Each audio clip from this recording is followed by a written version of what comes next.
Kumusta ka, Smart Pinoy? Magulo at masikip ba ang kusina mo? Napapansin mo bang hirap kang magluto dahil sa dami ng kalat?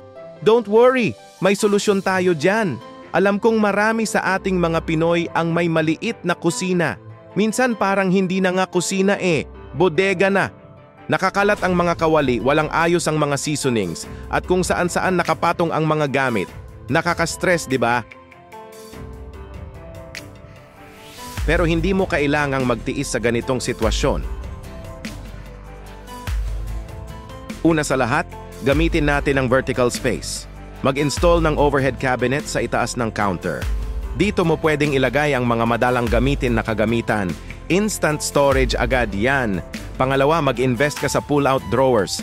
Alam mo ba kung gaano kahirap abutin ang mga gamit sa likod ng cabinet? Sa pull-out drawers, madali mong makikita at maaabot lahat ng items mo. Game changer to sa organization. Third hack natin, magnetic racks. Pwede mong i-mount sa pader o sa ref. Perfect to para sa mga kutsilyo, metal na sandok, at iba pang kitchen tools. Space-saving na, instant display pa. Speaking of mounting, lagyan mo ng hooks at rods ang mga pader. Dito mo pwedeng isampay ang mga kawali, ladle, at kung gusto mo, pati mga tasa at baso. Ang ganda tingnan, organized pa. Last but definitely not least, clear containers ang sagot sa mga dry goods mo. Ilagay mo ang bigas, asukal, pasta, at iba pang ingredients sa clear containers. Hindi lang organized tingnan, makikita mo agad kung ano ang kailangan ng bumili ulit.